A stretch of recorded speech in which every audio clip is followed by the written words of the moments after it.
it shouldn't change, and I hope it doesn't change, because the kinds of issues we're working on shouldn't be partisan. Global competitiveness shouldn't be. Look, the kinds of ideas that we're pursuing and that we want to work with Congress on, incentive option that will bring market forces to broadcast television applications so we can free up spectrum from local broadband, oh, and by the way, raise millions of dollars for the Treasury. We ought to be able to work together to get that done. Transforming an $8 billion a year universal service fund that's still a telephone fund, and having that support broadband is something that we ought to be able to work together on, and get done.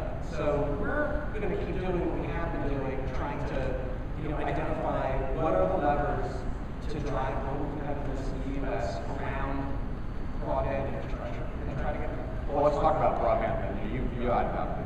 Not very many people, I'm sure, people here who are familiar with the fact that you guys have placed, not naturally, have placed a lot of emphasis on broadband deployment. Talk about your vision for that, and talk about what you think are the biggest impediments to getting done what you would like to see done in the course of your tenure. It's maybe only 2 more years. What are the biggest challenges that you face in terms of rolling out broadband at the pace that you hope to? We're not where we should be as a country when it comes to broadband. Many people here travel to other parts of the world know this to be true. So in terms of deployment of broadband, there's still about 24 million Americans who just have no access to broadband at all. In terms of broadband adoption, people who subscribe, our adoption rate in the U.S. is 65%, which compares to, say, 90% for Singapore. The kind of thing that keeps me up at night is a study that I think says it all. So there's a study that was done in 40 industrial countries, measuring them, including the U.S., on a small number of metrics going to competitiveness and innovative capacity. So that's what it measured, and a couple of the important metrics in that survey were broadband deployment adoption. The study ranked the U.S. 6th out of 4, which is an interesting Rorschach test because, you look around the audience, some people are saying, oh, 6, it's better than I thought. It's not so bad. It's better than the 18 that I heard from this study. That's 6 is terrible. It's not good enough for the U.S. It's not good enough for 20%, but it's also not the most important thing about the study. The study then went on to look at the same metrics and look at rate of change. All the countries were improving, so rate of improvement. How fast was each country improving on all these metrics, including broadband?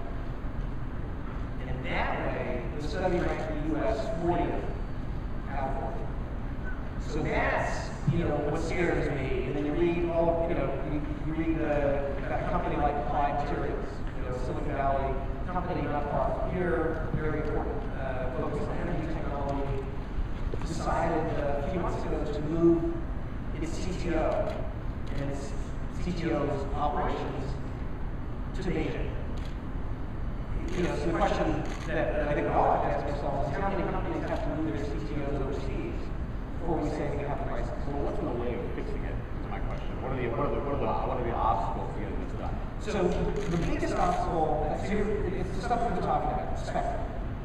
We actually have a chance to lead the world in mobile broadband. We are going to be one of the very first countries in the world to roll out 4G. Because we did our digital television transition relatively early compared to other countries. We obviously have incredible innovation going on now in the mobile space. That's the good news. But the bad news is we know exactly the wall that we're going to run into if we don't do something about it. Right? As people go to smartphones and tablets, the devices put demands on spectrum. It's not just a little bit more than previous improvements in phones, but that's 30x, 40x, 50 times more. Meanwhile, the amount of spectrum we have available for mobile broadband is a threefold increase. So we have a huge gap that we have to tackle. That's very large impediment. The second is the Universal Service Fund, which I mentioned. It's a program that spends several $1 billion a year to support universal telephone service. done a perfectly good job over the years of universalized telephone service, but obviously it needs to be transformed for broadband in a smart, fiscally responsible way, and that's another big obstacle. And we have to tackle these rights-of-way issues, again, more issues, but it's too hard and too expensive for companies to build out broadband infrastructure in the United States. And we have to tackle things, as I mentioned, we started doing this, like tower siting, pole attachments. Here's an idea that we have to get done. This is something Congress has to get done. It's called dig once. If anywhere in the country someone is digging up a road, they'll lay fiber at the same time. That hasn't happened yet in our transportation spending to say, well, we ought to just do this, make this policy, and get it done. So I want to shift to an issue that's of great concern to this community, which is net neutrality. The president, as a candidate, was very strong on this issue. He appointed you, sent you to the FCC with 3 votes, which is what was required to implement a policy of the FCC. And then we are now 22, 23 months into his administration, and we have no policy. We have a proposal, a way of thinking about this, a third way that you've put forward, but again, no policy, no rule, which is, I think, for many people, one of the greatest causes of concern about, and what fuels the sense that things are not getting done that quickly at the commission. So, talk about net neutrality, how that issue is going to get resolved, and why it's not going to resolve. What do you need? Absolutely. Preserving the openness of the internet is just obviously important, right? For our global competitiveness, to make sure that this platform stays open to innovators, where it's the market and consumers picking winners and losers, not people who control access to the internet. We were on a course to adopt smart, sensible rules when we got a frustrating and seriously incorrect decision from the courts that complicated what we have to do. So we're dealing with that. We have terrific smart lawyers trying to figure out the best way, the best basis on which we can rest rules. Number one, that'll happen. The other thing is, we've been doing a lot of work to make sure that we get the rules right.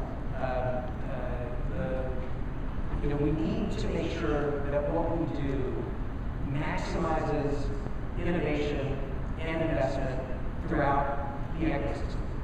I think especially over the last few months, by virtue of the process that we've been running, by virtue of more and more people coming together and saying, well, actually, let's take on this challenge and see if we can figure out exactly what the rules are to write down. We're getting much closer to